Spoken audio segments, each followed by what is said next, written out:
নমস্কার বন্ধুরা, কমার্স শেখো খুব সহজেই এই ইউটিউব চ্যানেলে তোমাদের সবাইকে আবার স্বাগত জানাই।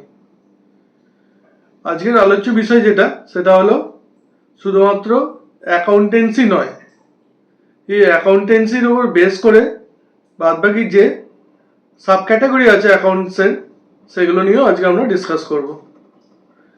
তাহলে অ্যাকাউন্টিং বা হিসাবরক্ষণ এই জিনিসটাকে আমরা যদি ফার্দার অ্যানালিসিস করি তাহলে আরও তিনটে ভাগে অ্যাকাউন্টিংকে বা হিসাবরক্ষণকে ভাগ করা যায়। ফার্স্ট হচ্ছে ফাইন্যান্সিয়াল অ্যাকাউন্টিং, সেকেন্ড হচ্ছে কস্ট অ্যাকাউন্টিং, থার্ড হচ্ছে ম্যানেজমেন্ট অ্যাকাউন্টিং। তাহলে ফার্স্টের যে পার্টটা সেটা থেকে আমরা নাম দেখেই বুঝতে পারছি যে ফাইন্যান্সিয়াল অ্যাকাউন্টিং, যেটা আমাদের মেন অ্যাকাউন্টস বলে আমরা জেনে থাকি। আমরা যেটা অ্যাকাউন্টেন্সি বলে পড়াশোনা করি সেটা অ্যাকচুয়ালি এটাই হলো যে ফাইন্যান্সিয়াল অ্যাকাউন্টিং। নেক্সট যেটা হচ্ছে সেটা হচ্ছে কস্ট অ্যাকাউন্টিং, যেটা আমরা কস্টিং বলে জেনে থাকি। 3 নম্বর হচ্ছে ফিনান্সিয়াল অ্যাকাউন্টিং, কস্ট অ্যাকাউন্টিং আর ম্যানেজমেন্ট অ্যাকাউন্টিং। ম্যানেজমেন্ট অ্যাকাউন্টিং কি, যেটা নর্মালি আমরা ম্যানেজমেন্টের কোর্সে পড়ে থাকি, যে অ্যাকাউন্টসটা ম্যানেজমেন্টকে তাদের ডিসিশন নেওয়ার জন্য হেল্প করে, সেই অ্যাকাউন্টিংটাকে আমরা বলি ম্যানেজমেন্ট অ্যাকাউন্টিং। নাম থেকে ক্লিয়ার তোমাদের কাছে? এবারে এই তিনটি বিষয় সম্পর্কে আমরা ইন ডিটেলস জানবো। কোন অ্যাকাউন্টিংটা কিভাবে আমাদের ব্যবসার কাজে লাগে এবং কিভাবে এগুলো তথ্যের সোর্স হিসাবে আমাদের হেল্প করে থাকে। হিসাব রক্ষণের ফার্স্ট পার্ট যেটা আর্থিক হিসাব রক্ষণ বা ফাইন্যান্সিয়াল অ্যাকাউন্টিং, এই জিনিসটা কি, এইটার উপরে কি এই সাবজেক্ট যেটা আছে এটার আন্ডারে কি আসে সেটা নিয়ে আমরা এখন ডিসকাস করব। আমাদের যে ডেলি অ্যাকাউন্টিং বা হিসাব রক্ষণের ট্রানজ্যাকশানগুলো এন্ট্রি করে রাখা হয় সেটা এই হিসাব রক্ষণ বা ফিনান্সিয়াল অ্যাকাউন্টিংয়ের আন্ডারে আসে। এই ডেলি ট্রানজ্যাকশানগুলো আমরা properly day wise in details আমরা হিসাব রক্ষণের খাতাতে বা ফিনান্সিয়াল অ্যাকাউন্টিংয়ের খাতাতে এন্ট্রি করে রাখি। এটাতে কি লাভ হয়? এটাতে একটা দিনের শেষে বা মাসের শেষে বা বছরের শেষে টোটাল যা ট্রানজ্যাকশান হয়েছে তার উপরে বেস করে যা লাভ হয়েছে বা যা ক্ষতি হয়েছে বা লস হয়েছে সেটা আইডেন্টিফাই করা খুবই সহজভাবে ম্যানেজমেন্টের পক্ষে বা ব্যবসার মালিকের পক্ষে সেই ডিসিশনটাতে আসা খুবই সহজ হয়। তাহলে ফাইন্যান্সিয়াল অ্যাকাউন্টিংয়ের ফার্স্ট পার্ট হলো ব্যবসায় লাভ ক্ষতির হিসাব, সেটা প্রপারলি আইডেন্টিফাই করা এবং ব্যবসায় যত রকমের যা ট্রানজ্যাকশন হচ্ছে ডে ওয়াইজ সেটাকে প্রপারলি ডকুমেন্টেড করে রাখা ফর ফিউচার রেফারেন্স। এটা হলো ফাইন্যান্সিয়াল অ্যাকাউন্টিংয়ের ফার্স্ট পার্ট। ফিনান্সিয়াল অ্যাকাউন্ট থেকে আমরা সেকেন্ড কি করি, ব্যবসায় trading account, profit and loss account, balance sheet, মানে যেগুলোকে আমাদের ফিনান্সিয়াল ডকুমেন্ট বলে, যার উপরে বেস করে এই লাভ ক্ষতির হিসাব বড় বড় অর্গানাইজেশনে ডিসিশন নেওয়া হয় যে ব্যবসায় আদৌ লাভ হলো, ক্ষতি হলো, ব্যবসায় উন্নতি হচ্ছে, ব্যবসায় একটা বছরের শেষে ফিনান্সিয়াল ইয়ারের শেষে কি অবস্থায় গিয়ে দাঁড়াচ্ছে। এই সব জিনিসগুলো ডিসিশনে আসার জন্য আমাদের কি ডকুমেন্ট লাগে? ট্রেডিং অ্যাকাউন্ট লাগে, প্রফিট অ্যান্ড লস অ্যাকাউন্ট লাগে, ব্যালেন্স শিট লাগে। এই তিনটে ডকুমেন্টের উপরে বেস করে ব্যবসায় লাভ বা ক্ষতির হিসাব পরিষ্কারভাবে বোঝা যায়। ট্রেডিং অ্যাকাউন্ট থেকে কি বোঝা যায়? আমাদের কত পরিমাণ জিনিসপত্র কেনা হচ্ছে এবং কত পরিমাণ সেল করা হচ্ছে, মানে কেনা, পারচেস আর সেল, এই দুটোর যে ট্রানজ্যাকশন হিসাবগুলো রাখা হয় সেটা ট্রেডিং অ্যাকাউন্টে রাখা হয়। প্রফিট অ্যান্ড লস অ্যাকাউন্টে কী রাখা হয়? প্রফিট অ্যান্ড লস অ্যাকাউন্ট থেকে আমরা জানতে পারি একটা বছরের শেষে, একটা ফিনান্সিয়াল ইয়ারের শেষে কী পরিমাণ ইনভেস্টমেন্ট করা হয়েছিল এবং কী পরিমাণ সেল হয়েছে। ইনভেস্টমেন্ট পয়েন্ট অফ ভিউ থেকে এবং সেলসের পয়েন্ট অফ ভিউ থেকে যা যা ট্রানজ্যাকশন হয়ে থাকে সেগুলো প্রফিট অ্যান্ড লস অ্যাকাউন্টে এন্ট্রি করা হয়ে থাকে এবং বছরের শেষে আমরা ডিফারেন্সটা আইডেন্টিফাই করি যে ব্যবসায় প্রফিট হলো কি ব্যবসায় লস হলো। এই জিনিসটা আমরা প্রফিট অ্যান্ড লস অ্যাকাউন্ট থেকে আইডেন্টিফাই করতে পারি। 3 নম্বর হচ্ছে ব্যালেন্স শিট। ব্যালেন্স শিটে ব্যবসায় প্রকৃত আর্থিক পরিস্থিতি যেটা সেটা পরিষ্কার বোঝা যায়, মানে ব্যবসায় কী পরিমাণ দায় আছে বা লায়াবিলিটি, কী পরিমাণ অ্যাসেট আছে বা সম্পত্তি, সেটা এই ব্যালেন্স শিট থেকে দেখে বোঝা যায়। তাহলে আমরা এই তিনটে অ্যাকাউন্টসের ডকুমেন্ট থেকে profit and loss, trading account আর ব্যালেন্স শিট, এই তিনটে ডকুমেন্ট থেকে আমরা পরিষ্কারভাবে একটা ব্যবসায় কি অবস্থায় দাঁড়িয়ে আছে সেটা আইডেন্টিফাই করতে পারি, লাভ হয়েছে বা ক্ষতি হয়েছে ইন ডেপথ। এবং 3 নম্বর পয়েন্ট কি, হিসাবরক্ষণ বা ফিনান্সিয়াল অ্যাকাউন্টিংয়ের এটা কীভাবে হেল্প করে থাকে, এটা ব্যবস্থাপক বা ম্যানেজমেন্টকে হেল্প করে থাকে, এটা ব্যবসায়ের মালিককে হেল্প করে থাকে, এটা সরকারকে হেল্প করে থাকে, ব্যাংককে হেল্প করে থাকে, পাওনাদারকে হেল্প করে থাকে, যারা জিনিসপত্র ব্যবসায়ীর কাছ থেকে কিনছে মানে খরিদ্দার তাদেরকেও হেল্প করে থাকে। এই জিনিসগুলো সম্বন্ধে অলরেডি আমরা জেনে এসেছি। অ্যাকাউন্টিংয়ের উদ্দেশ্য, রেস্ট্রিকশনস, কারা কীভাবে এগুলো থেকে হেল্প পায়, সেই জিনিসগুলো অলরেডি আমরা জেনেছি। ফলে ইন ডেপথ আমি আর এই পয়েন্টগুলোতে যাচ্ছি না। তাহলে থার্ড পয়েন্টটা আমি আবার রিপিট করছি, এরা এই অ্যাকাউন্টিং, ফিনান্সিয়াল অ্যাকাউন্টিংটার থেকে কারা বা কে কীভাবে লাভবান হয় সেই জিনিসগুলো অলরেডি আমরা জেনেছি। আমি শুধু যারা এই বেনিফিশিয়ারি তাদের নামগুলো আরেকবার তোমাদের বোঝার জন্য উল্লেখ করে দিচ্ছি।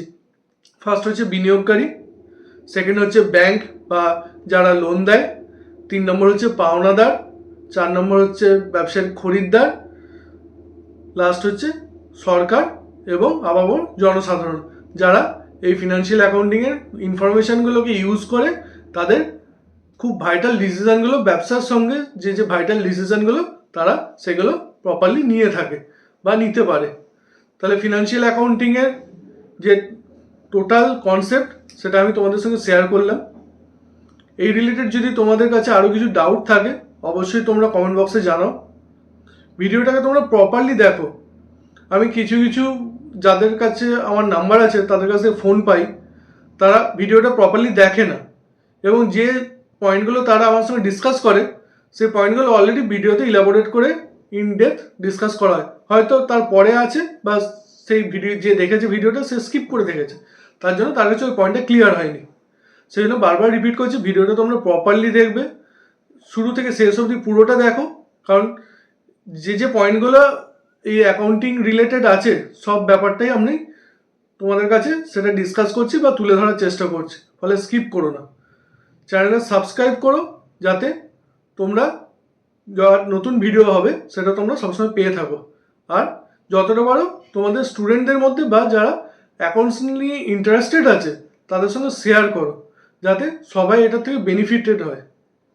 কারণ এই চ্যানেলটার উদ্দেশ্য, মেন পারপাস হচ্ছে যাতে প্রপারলি সবাই অ্যাকাউন্টস নিয়ে তাদের কনসেপ্ট ক্লিয়ার করতে পারে। যারা পড়াশুনো করছো তারা বিনা টিউশনে বা যারা টিউশন নিচ্ছ তা সত্ত্বেও যদি ধারণা ক্লিয়ার করার থাকে তার উদ্দেশ্যে এই চ্যানেলটাকে ফলো করো।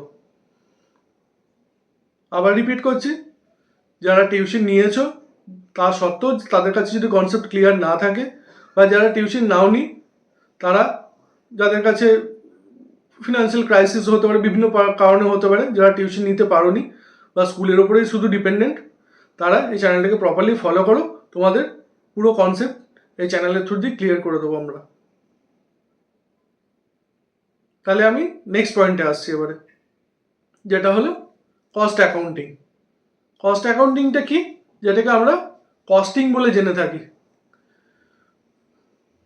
সিএ, আইসিডব্লিউএ বা কস্টিং যে জিনিসগুলো আমরা জানি, সেটার ফার্স্ট ধাপ হচ্ছে এই অ্যাকাউন্টসেরই বা অ্যাকাউন্টেন্সির সেকেন্ড ফেজ, সেটা হচ্ছে কস্ট অ্যাকাউন্টিং বা ব্যয়ের হিসাব রক্ষণ। নাম থেকে আমাদের কাছে ক্লিয়ার, ব্যয়ের হিসাব রক্ষণ মানে ব্যবসায় যা যা ব্যয় হচ্ছে, খরচা হচ্ছে, সেটার হিসাব রাখাটাই এই অ্যাকাউন্টিং মেথডের মেন উদ্দেশ্য বা পারপাস।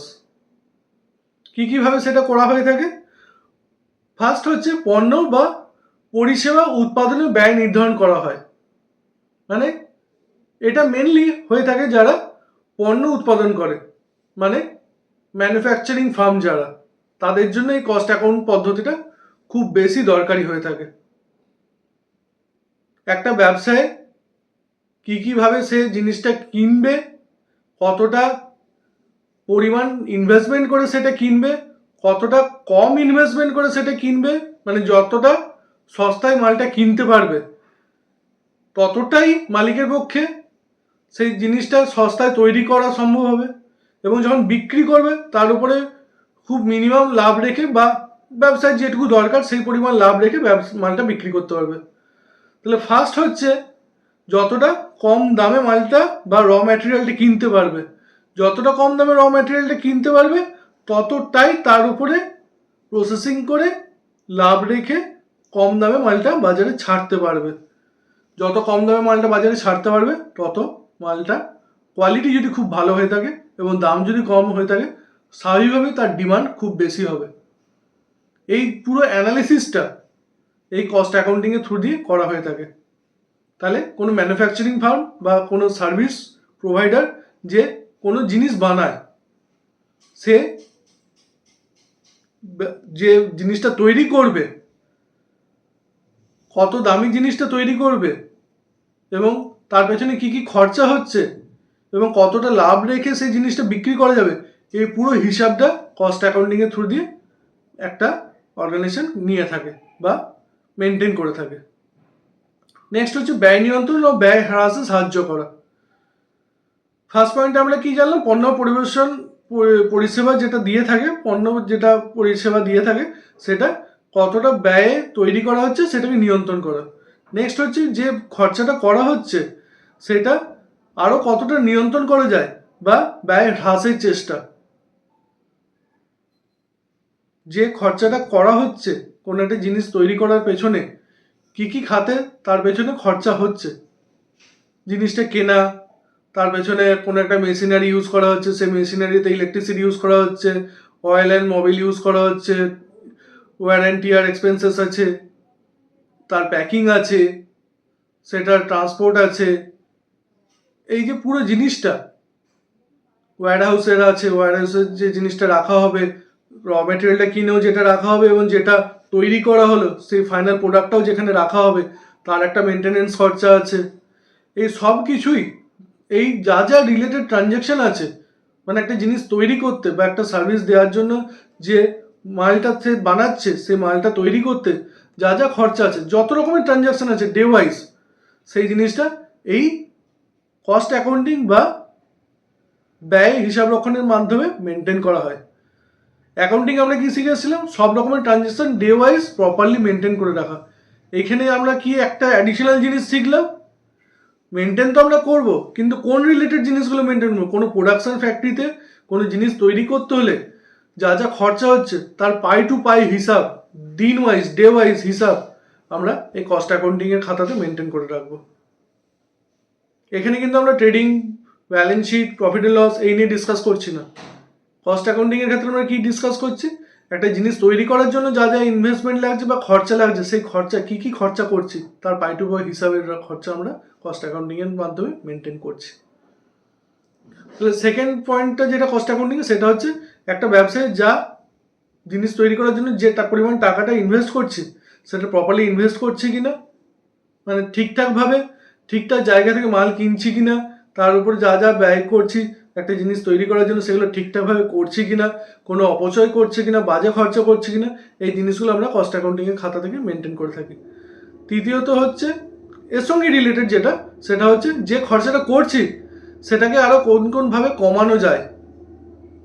ধরো একটা জিনিসের পেছনে আমি 10 টাকা দিয়ে একটা জিনিস কিনে নিয়ে আসছি, র ম্যাটেরিয়াল যেটা লাগবে একটা র ম্যাটেরিয়াল 10 টাকা দিয়ে কিনে নিয়ে আসছি, সেই জিনিসটাই বাজারে বার্গেন করে 8 টাকাতে বা 7 টাকাতে কিনতে পাওয়া যাবে না সেম কোয়ালিটির মাল, সেটা দেখে বার্গেন করে কিনে নিয়ে আসার যে অ্যানালিসিস পদ্ধতিটা সেটাই কস্ট অ্যাকাউন্টিংয়ের উপর বেস করেই নেওয়া হয়ে থাকে।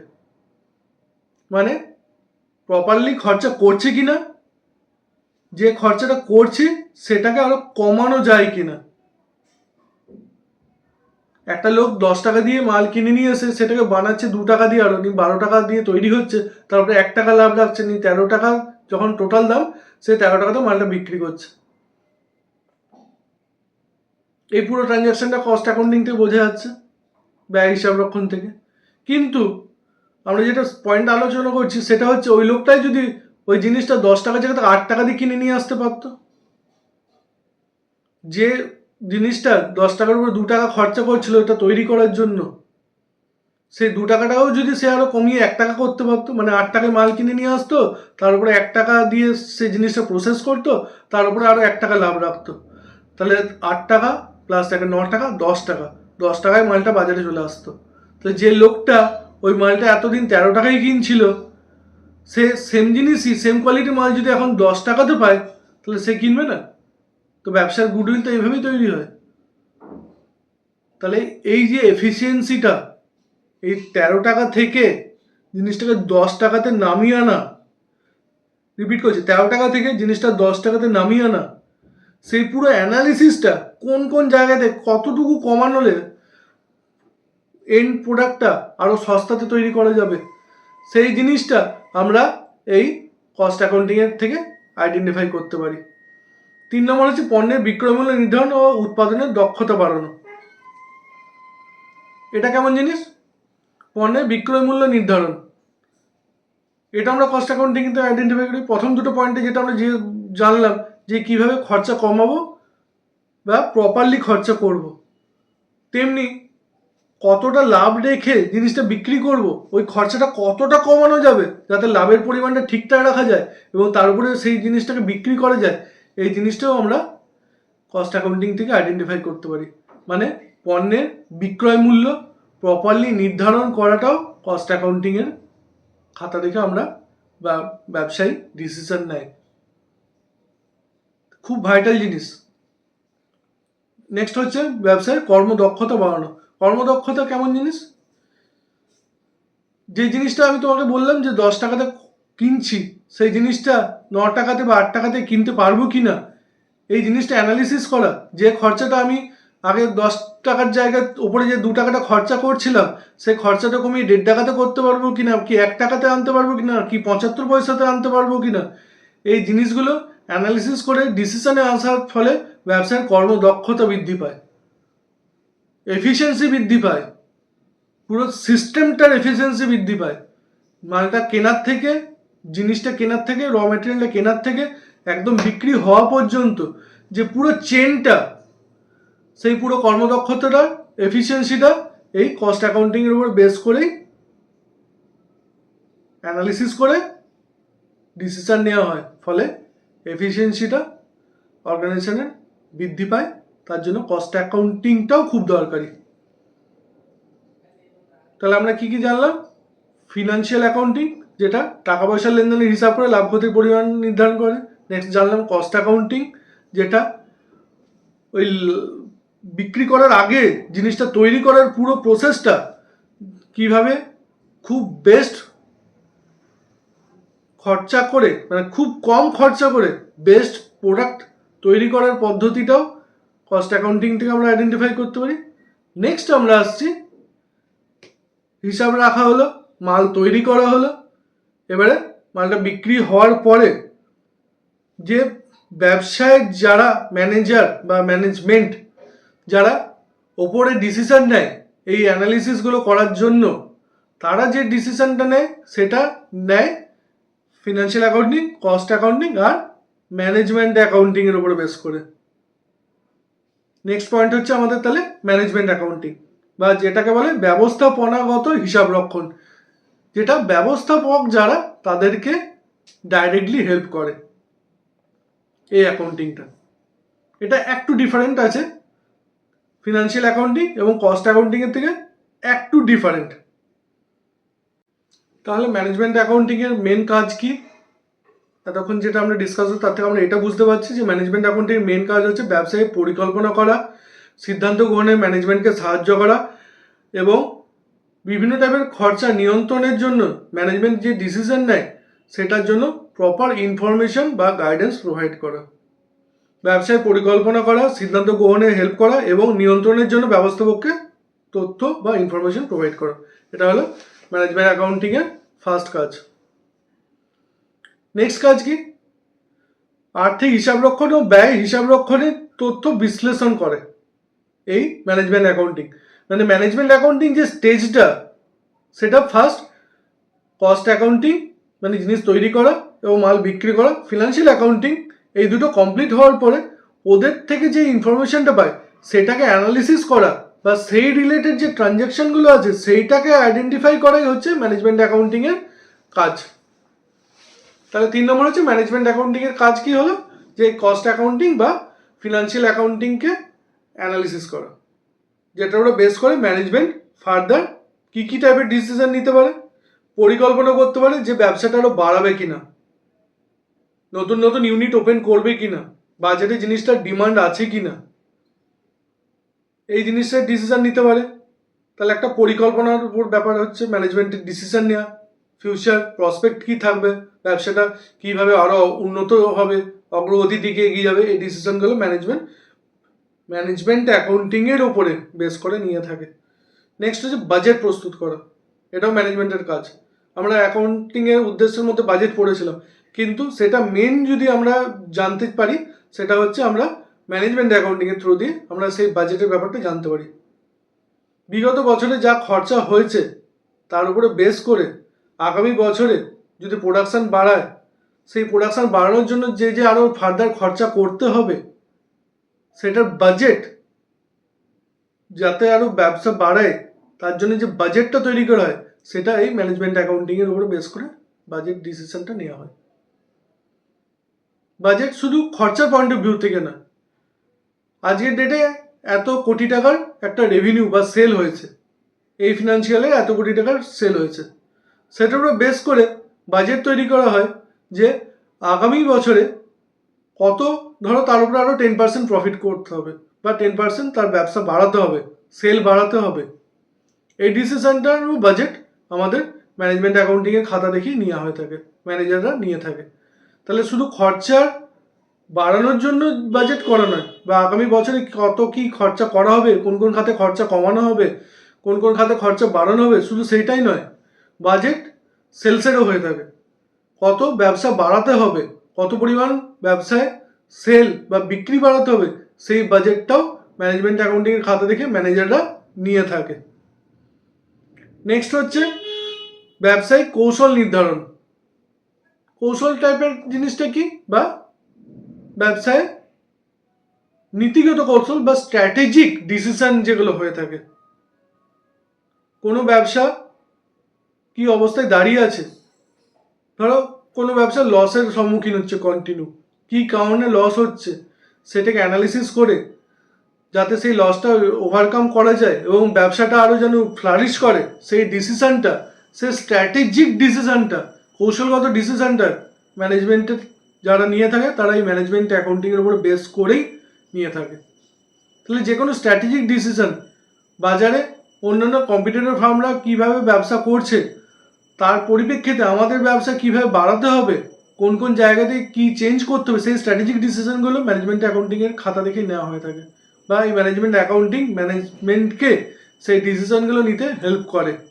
নেক্সট হচ্ছে আর কি টাইপের স্ট্র্যাটেজিক ডিসিশন হতে পারে, ধরো দুটো ব্যবসা, দুটো সেম টাইপের কোম্পানি, দুজনেই খুব ভালো ব্যবসা করতে পারছে না, কিন্তু এর ধরো কোম্পানি এ এর ইনফ্রাস্ট্রাকচার খুব ভালো আছে, কোম্পানি বি এর মার্কেটিং প্ল্যান খুব ভালো আছে। তাহলে এই দুটো কোম্পানি একসঙ্গে মার্জ করে গিয়ে যদি মার্জ করে যায় তাহলে ব্যবসাটা যথেষ্ট স্ট্রং হবে। একজনের ইনফ্রাস্ট্রাকচার, একজনের সেলস বা মার্কেটিং স্ট্র্যাটেজি দুটো একসঙ্গে হয়ে গেলে একটা ব্যাপক কোম্পানি তৈরি হবে। তাহলে এই যে দুটো মার্জার হবে, এই স্ট্র্যাটেজিক ডিসিশনটাও ম্যানেজমেন্ট অ্যাকাউন্টিংয়ের খাতা দেখে বা কনসেপ্ট থেকে নিয়ে থাকে। তাহলে আমাদের কাছে ক্লিয়ার হলো অ্যাকাউন্টিং বা অ্যাকাউন্টেন্সির তিনটে পার্ট। ফার্স্ট হচ্ছে ফিনান্সিয়াল অ্যাকাউন্টিং, সেকেন্ড হচ্ছে কস্ট অ্যাকাউন্টিং, থার্ড হচ্ছে ম্যানেজমেন্ট অ্যাকাউন্টিং। তিনটেরই নামের শেষে অ্যাকাউন্টিং ওয়ার্ডটা আছে, মানে properly day wise transaction maintain করা। এই জিনিসটা অ্যাকাউন্টিংয়ের যে কনসেপ্ট সেই জিনিসটা তিনটের সঙ্গেই জড়িত আছে, কিন্তু তিনটের পারপাস আলাদা আছে। তোমরা যখন আরো গ্রো করবে, বড় হবে, আরো যখন পড়াশুনো করবে, তখন তোমরা দেখবে বা 11-12 পরেই, 11-এও তোমাদের কস্টিং একটা আলাদা সাবজেক্ট আছে, ম্যানেজমেন্ট অ্যাকাউন্টিং এর উপরে আলাদা সাবজেক্ট নেই, কিন্তু কস্টিং এ তোমাদের একটা সাবজেক্ট আছে। তাহলে তোমরা অ্যাকাউন্টস এবং কস্ট এই দুটো ডিফারেন্স সেখান থেকে পুরো ক্লিয়ার করে নিতে পারবে। ম্যানেজমেন্ট অ্যাকাউন্টিং তোমরা যখন গ্র্যাজুয়েশন বা পোস্ট গ্র্যাজুয়েশনে যাবে, ম্যানেজমেন্টের অ্যাকাউন্টিং ভাস্ট কোর্স, তারপরে অনেক ইন ডেপথ সাবজেক্ট নলেজ তোমরা ওখান থেকে পাবে। সেই জন্য শুরু থেকে তোমাদের কনসেপ্টটা যেন ক্লিয়ার থাকে। আমার যেটা মেন পারপাস, তোমাদের কাছে কনসেপ্টটা যেন ক্লিয়ার থাকে। তোমরা যদি ভুলেও যাও, তোমরা যেন এই কনসেপ্টের উপর বেস করে লিখে আসতে পারো তোমরা যদি কোথাও ইন্টারভিউ দিতে যাও, সেখানে এই পুঁথিগত বিদ্যা তোমাদের চলবে না। এই কনসেপ্টটাই তোমাদেরকে ওখানে বলে তোমাদের নিজের জায়গাটাকে সিকিউর করতে হবে। ইন ফিউচার যখন তোমরা কোনো ক্রিটিক্যাল পরিস্থিতিতে পড়বে, তখন এই কনসেপ্টটাই তোমাকে সেই জায়গা থেকে ওভারকাম করতে হেল্প করবে। কারণ বইয়ে একটা প্র্যাকটিক্যাল সিনারিও কি হয়েছে তার উপরে বেস করে একটা কিছু লেখা থাকে। ধরো 4-5 রকমের প্রবলেম ফেস করা হয়েছে, সেই 4-5 রকমের প্রবলেমের স্ট্র্যাটেজিক মানে সেই টাইমে কি ডিসিশন হয়েছিল, কি করা হয়েছিল, কি কিভাবে সেটার থেকে ওভারকাম করবে, এগুলো লেখা থাকে। কিন্তু ওই 4-5 রকমের বাইরে যদি অন্যরকম কিছু একটা নতুন প্রবলেম তুমি ফেস করো, সেটা তো তুমি বইয়ে পাবে না। সেইটাকে তোমাকে যদি ওভারকাম করতে হয়, তাহলে তোমার কাছে এই কনসেপ্ট ক্লিয়ার থাকা দরকার। আমরা যেখানে কাজ করি, কাজের পরিপ্রেক্ষিতে সবসময় কি আমরা বইয়ের ওই পুঁথিগত জিনিসই আমরা পাই? পুঁথিগত জিনিসের বাইরেও তো আমরা পাই। সেই জায়গাতেই তোমাদের ওই কনসেপ্টটা কাজে লাগবে। সেই জন্যই বারবার তোমাদেরকে আমি বলি যে কনসেপ্ট ক্লিয়ার করো। আশা করি এই ভিডিওটা তোমরা যখন দেখবে পুরো দেখবে, আবার বারবার রিপিট করছি, পুরো দেখবে, যাতে তোমাদের কাছে পুরো কনসেপ্ট ক্লিয়ার থাকে। কোথাও স্কিপ করে করে দেখবে না। ভিডিওটা সাবস্ক্রাইব করবে, চ্যানেলটাকে সাবস্ক্রাইব করবে, যাতে ভিডিওগুলো তোমাদের কাছে ঠিকঠাক পৌঁছায়। শেয়ার করবে তোমাদের বন্ধু বান্ধবদেরকে, যারা কমার্স নিয়ে ইন্টারেস্টেড, যারা 11-12 পড়াশোনা করছো তাদের সবারই মধ্যে শেয়ার করবে, যাতে সবারই কাছে জিনিসটা ক্লিয়ার হয়। আর যদি পছন্দ হয় তাহলে লাইক করবে। কিন্তু সবচেয়ে বড় যেটা আমার দরকার তোমাদের কাছ থেকে, কি কি কনসেপ্টে তোমাদের কোথায় কোথায় ঘাটতি হচ্ছে সেটা তোমাদের প্রপারলি কমেন্ট বক্সে লেখো। তবেই আমি বুঝতে পারবো যে এই জায়গাটাতে তোমাদের বুঝতে অসুবিধা হচ্ছে, সেই জায়গাটা আমি আবার সেইভাবে প্রেজেন্ট করার চেষ্টা করব। ঠিক আছে, থ্যাংক ইউ বন্ধুরা। আশা করি জিনিসটা তোমাদের কাছে পুরো ক্লিয়ার। যদি কিছু ডাউট থাকে কমেন্ট বক্সে অবশ্যই জানিও।